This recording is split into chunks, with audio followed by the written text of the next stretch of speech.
probably the most remote location I've ever been sent to on an episode of Maroon. I'm right in the heart of the Asian landmass, making my way towards the border between Mongolia and China.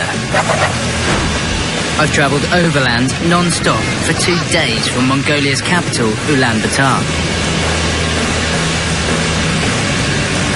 At dawn on day 3, after almost 2,000 kilometres of driving, I'm entering the Gobi Desert. One of the biggest deserts on Earth. It feels to me like the most barren place on the planet. Okay, thank you, mate. Thanks, bye-bye.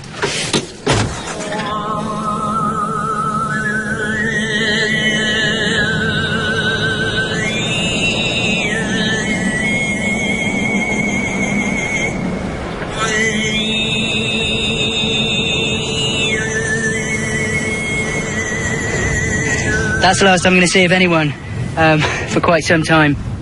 I don't know why I'm laughing. I always laugh when I'm nervous. The sheer expanse of the Gobi Desert out in front of me is extraordinary, utterly daunting. I'm in the middle of the Gobi Desert. I have no food, I have no water, I have no equipment to survive, I have no knife. I have with me a pair of shorts, and I have with me all the camera equipment that I need to survive. I've got 2 cameras, the one I'm filming on, and also a spare one here. Got tripods, small point of view cameras, got an emergency first aid kit, And I've also got a satellite phone to call for help in a major disaster. But that's it. My mission, as ridiculous as it might sound, isn't just to survive here in the Gobi Desert, it's to thrive. Although that does seem somewhat optimistic right now. Known as the land of eternal blue skies because it sees so little average rainfall, daytime temperatures regularly exceed 40 degrees. Desert dust storms blast through the open plains at up to 100 kilometers an hour.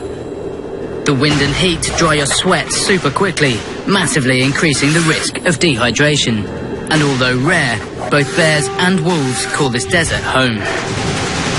So I need to be on my guard.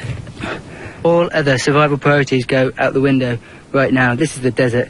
There's one thing, and one thing alone, that I need, and that's water. My feet are on fire. Ow!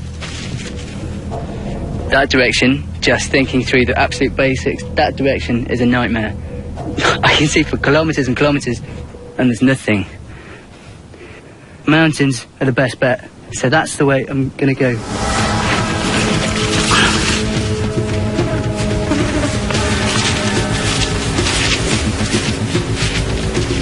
I'm unlikely to find water on the desert plain, but mountains can create rain. And if enough falls, sometimes a desert oasis develops. Without doubt, the overriding aim of today is just to get off this plane, out of this expanse of heat. But also, because I need to get into those mountains to increase my chances of finding some sort of water. I really want a nice valley that I can head up. I'm praying will lead to some sort of water.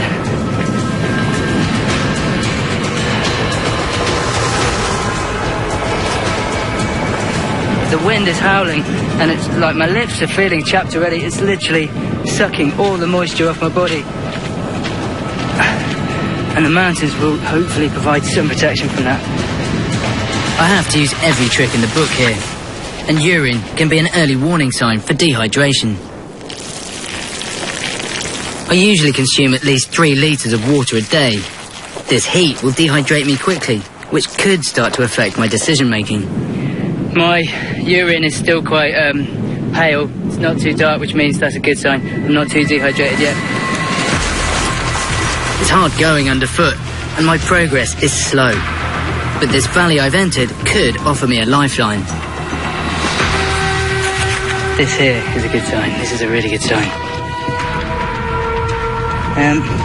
This is a plant that local Mongolians called wild ass drink. If I break a bit off, you can see it's got these big paddy leaves, and although they're not edible, if you squeeze them, I should be able to get some moisture out of this. Put more in my hand. Yeah. Ah, it's quite sour, but that's fluids. That is definitely fluids. Yes.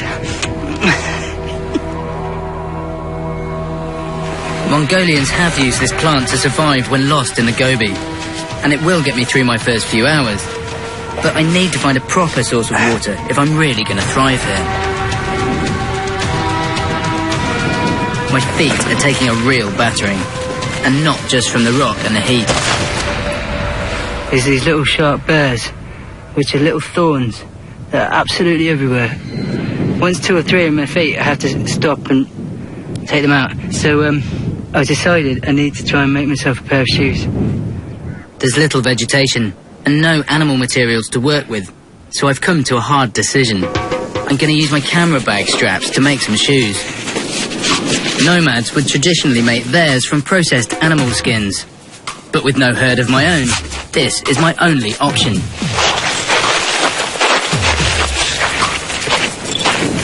Right, that might seem ridiculous, but I'm walking absolutely freely over burrs, stones. In a survival situation, when you haven't got any materials, you just have to make do. It's a small triumph, but I'm still no closer to finding water. Climbing to about 300 meters should give me a better chance of surveying my surroundings.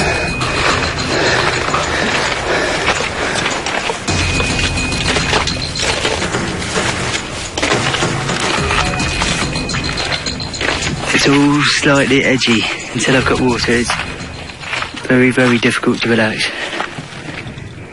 These mountains are just so brown. That's the problem. It's just brown hill after brown hill after brown hill. And as I'm coming up and over all of these different ridgelines, it's just the same old view. Brown, brown, brown. It needs to change.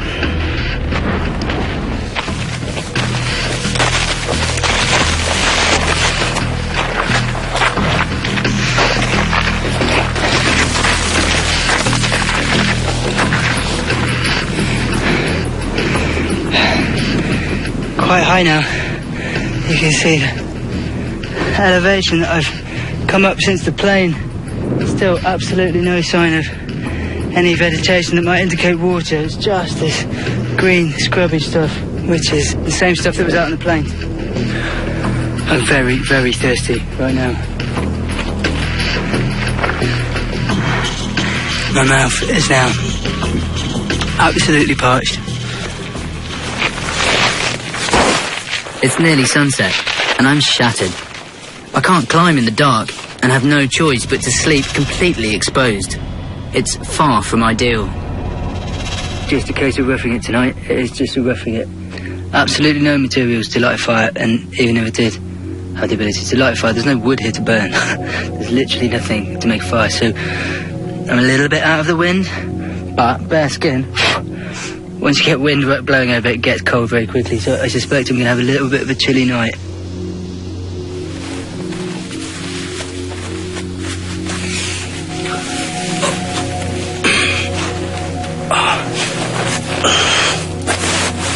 Just need to find myself some water, and some food, and some shelter, and probably make a fire as well. That'd be good. So, got a bit to do then, really. Good morning.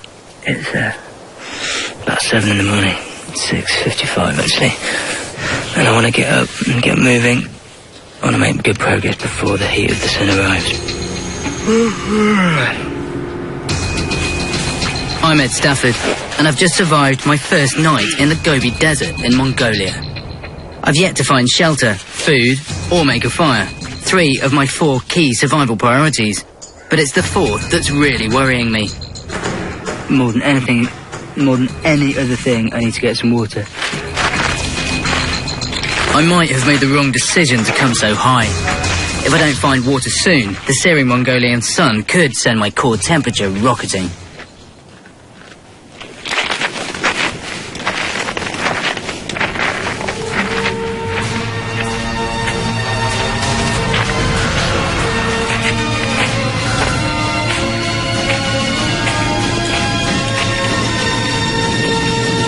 And that is a sight for sore eyes. Look at all of that green. Oh my God. Look, right over there on the far side, this far lip is much darker. That is my best chance of water, and it has not come a moment too soon, I can tell you. So I need to get down this not insignificant mountainside and being careful not to slip in my little flip-flops and get over to the other side of that valley. That is a game changer. That changes absolutely everything. With this valley and those trees and this vegetation, that massively increases my chance of finding water.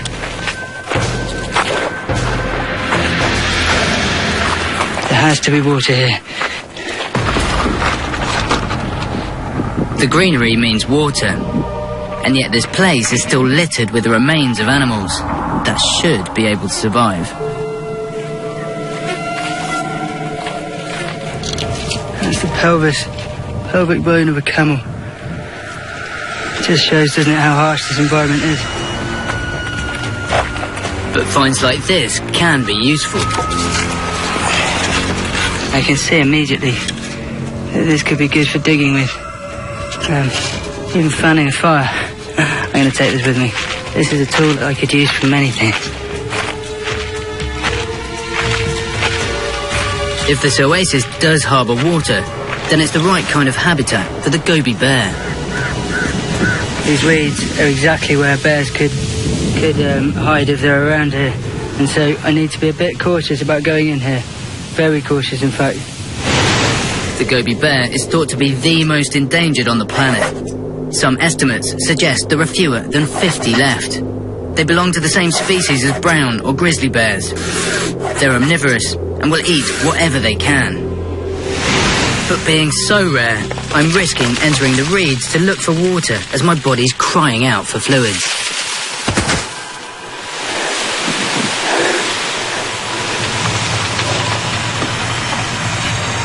At least in the first few days, until I get basic covering. There's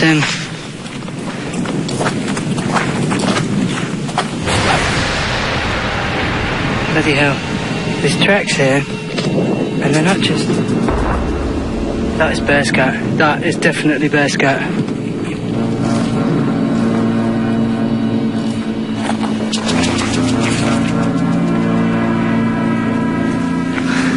It's as if the bear has actually put its foot in the same footprints each time. I'm sitting right on a bear track.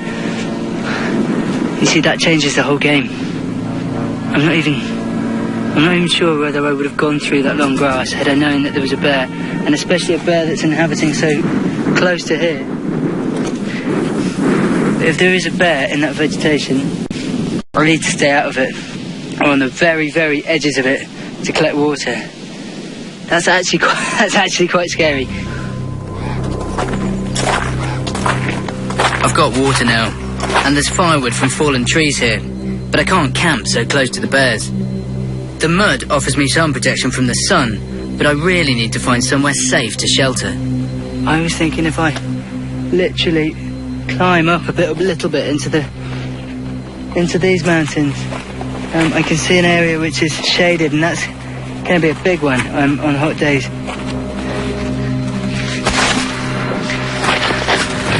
This will work, definitely. Oh, that's so much cooler. That is a room with a view. Perfect.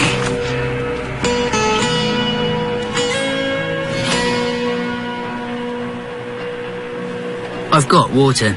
I've got shelter of sorts. Now for something to keep me warm in the surprisingly chilly desert nights. What I need to do now is gather all the different materials that I need in order to make a fire. I need a hand drill, I need a hearth board, I need firewood, I need some tinder, and I need a tiny, fine little tinder bundle as well. So I'm going to gather all these things over the next hour or 2 hours, come back here, and fingers crossed.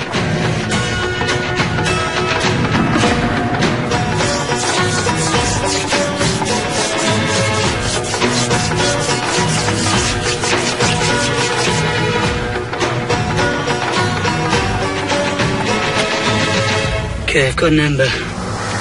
Tinder bundle. Fire! Fire! Yeah! Fire! Whoa! Oh, thank goodness. From here, life can start to get more comfortable.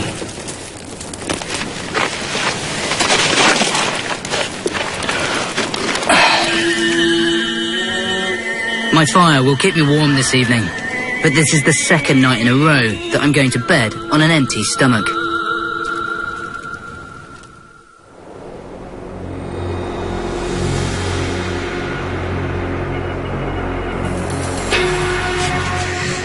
Good morning. Sun's just coming up over the mountains.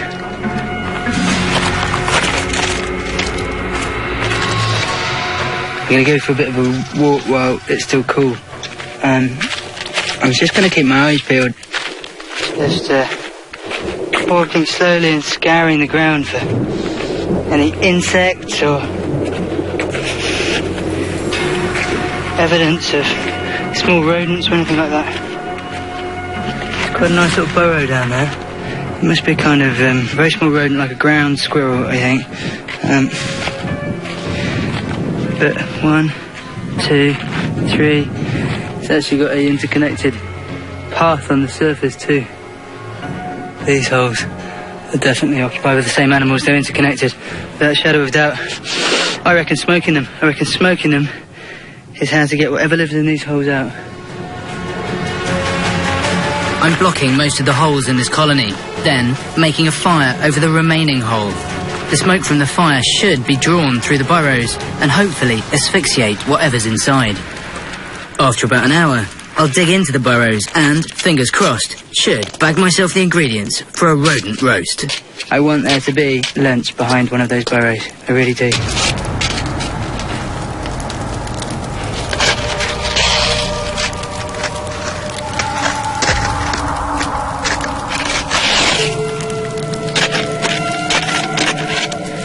Right.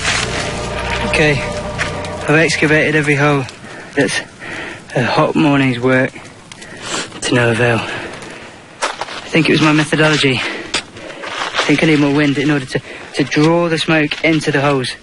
I think that's how they're going to get flushed out, and I think I need to be able to see smoke coming out of the other hole. But quite a lot of work for Gobi desert, and although I found shelter, lit a fire, and have limitless water from a desert oasis, I haven't eaten for 2 days, and I'm already losing weight. I failed in my efforts to smoke out ground squirrels, and haven't found any edible plants yet. Somewhat desperate times call for slightly desperate measures, but in terms of immediate food, and I do need calories inside me, the only thing I've seen so far is this camel skeleton. If I smash into that big weight-bearing bone, that should have bone marrow inside. No joy. Sadly, these are dried up and empty. I haven't actually eaten anything. And I can feel it. I can really feel it. I'm risking heading back into the reeds again, where there could be bears, in the hunt for edible plants. This plant here, with the slightly wavy leaves, it's called a sugar plant. And if I can get at the root of this, then it's got a chewable root, which is a bit like licorice.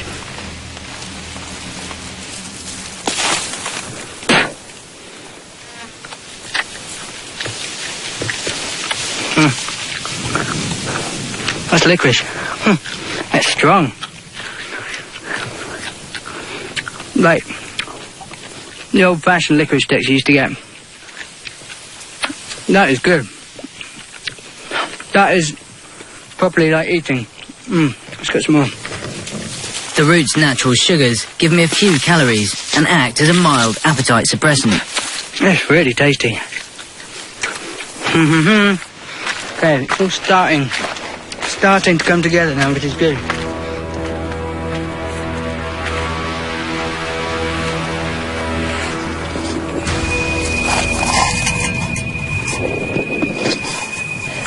Look at that.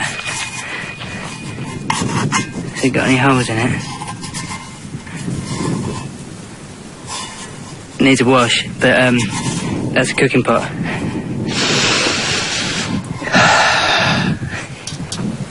This is just the boost I need. And it's not my only lucky find. After all, good things often come in threes. These are what the bear's eating. There's loads of them. Absolutely loads of them. Having not reacted to the first few, I make the call that they're safe to eat.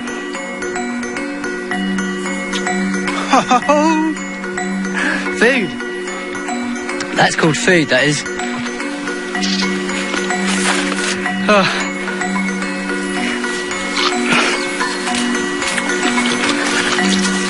They're sweet. They're juicy. I'm not surprised the bear's eat them. They are amazing. Today's good. I'm liking today. Can't really eat any more berries. I think now the best thing to do is to head back to the cave. The sun is pretty much at its maximum height, and it's hot, hot, hot.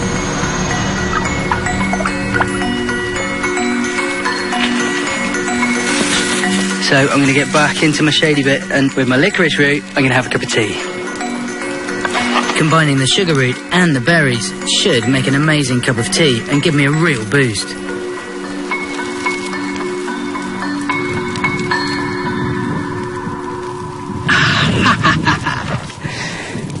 Sometimes I think I have the best job in the world. To come to the middle of the Gobi Desert and make a cup of tea, which is licorice and blackcurrant flavour. That tastes extraordinary. Just amazing.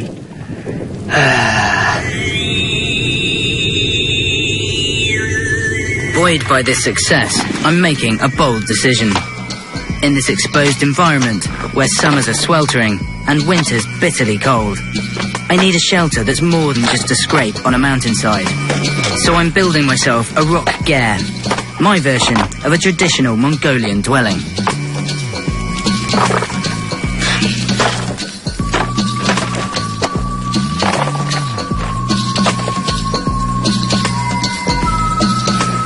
I'm exhausted, and with the amount of calories I've had today, I would say I'm in calorie deficit by, I don't know, 4,000, something stupid like that. Knock it on the head. Good days. I've just built half a house on a couple of cups of berries, and I'm really feeling the need for protein. Basically, I need to get some meat inside me. I really do.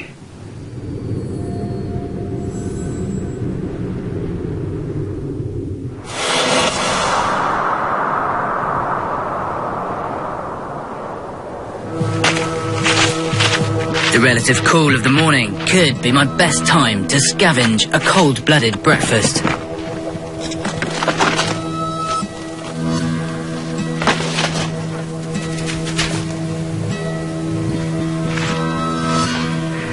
That's a lizard. These reptiles don't really get moving until they've warmed themselves up in the sun, Bigger. making them surprisingly easy prey. That's a lizard and a half, that is.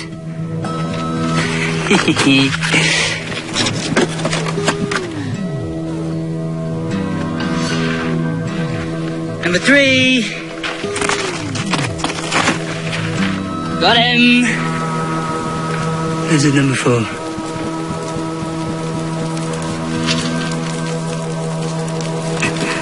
A 4 lizard kebab. Moment of truth. Just his head left.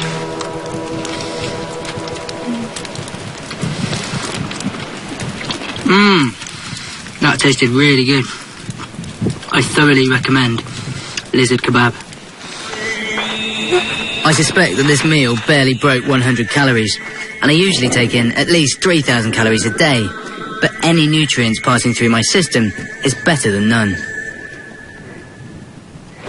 No way. Oh, I just noticed a movement underneath this rock. There's a hedgehog that was, I don't know whether you can see him. Oh, he's hissing at me. Never killed a hedgehog before. But that's food. That's the first proper food, isn't it?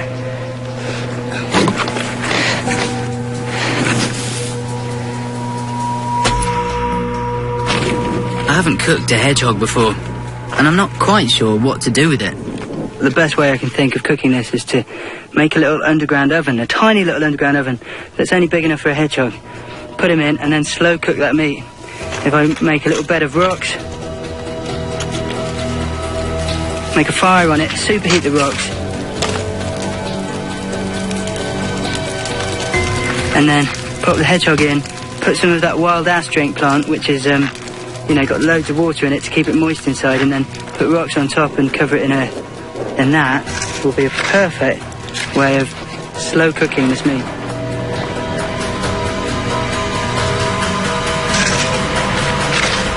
I'm actually really excited.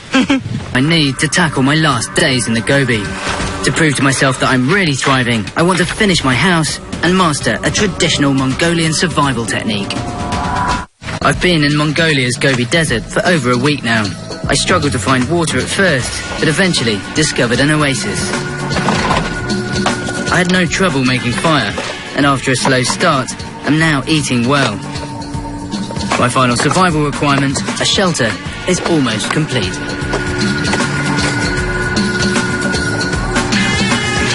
It's not mobile, like a traditional ger, but this solid structure, which has actually taken me almost 4 days to complete, provides shelter from the sun and wind, and, if I was to stay longer, would offer sanctuary from the fierce Gobi winters. Okay, entrance is up round the back.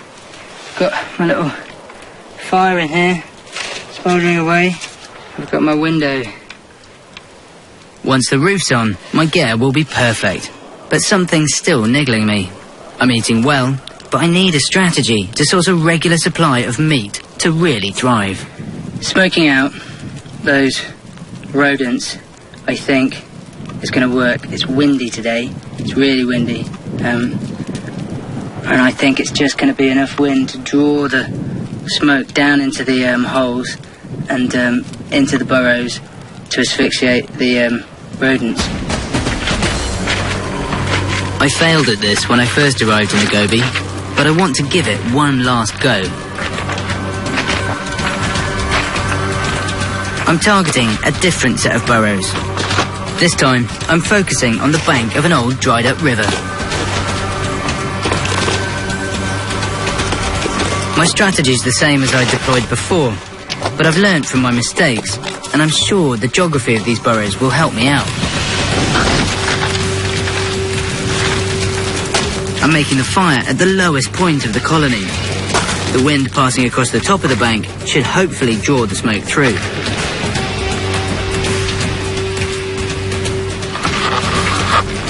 It's right across the whole bank. It's coming out all of the holes. This is absolutely perfect.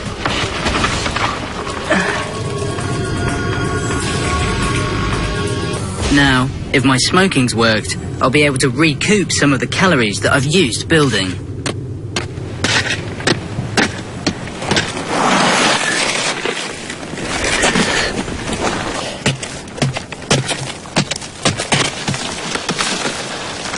Hold on. Oh my God. I've got one! I've got one! I've actually got one. Oh, deep down I never thought this would work, but it did. Look at that, baby.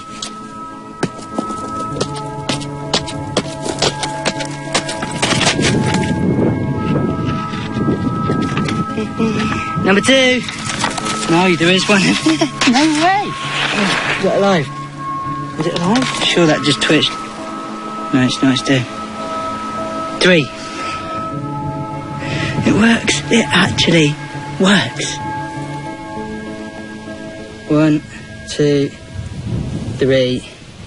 I think, because that's such a bounty, I'm going to have another underground oven. I'm going to slow cook these. The name Gobi Desert is almost mystical. It conjures up so much in terms of dry and barren and remote.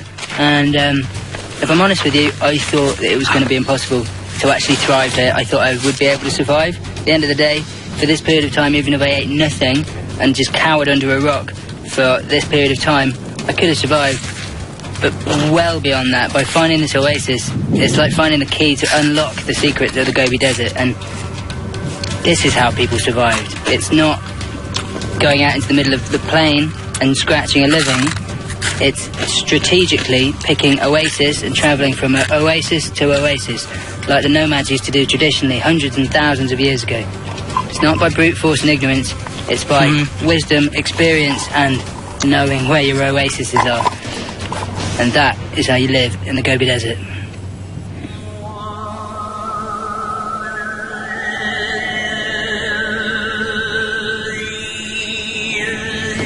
There is a little bit of me that would like to be stuck here for longer. It seems as though it is abundant enough for me to live comfortably here. By adapting to my environment, instead of fighting against it, I've satisfied my 4 main survival priorities: finding water, making fire and shelter, and catching food. Morning. This is the final day, and I'm going home.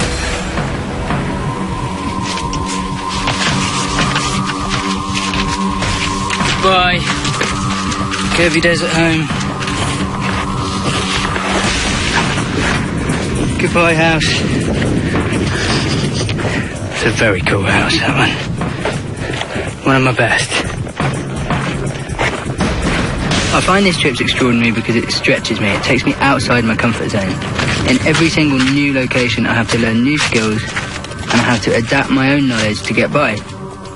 And I think that by doing that, I'm staying alive, basically. I'm allowing myself to continue to grow. And if I stayed at home or I got myself a job which didn't stretch me, didn't stretch my abilities, didn't push me outside my comfort zone, didn't make me work hard, then I wouldn't be growing, would I? I would just be stagnating.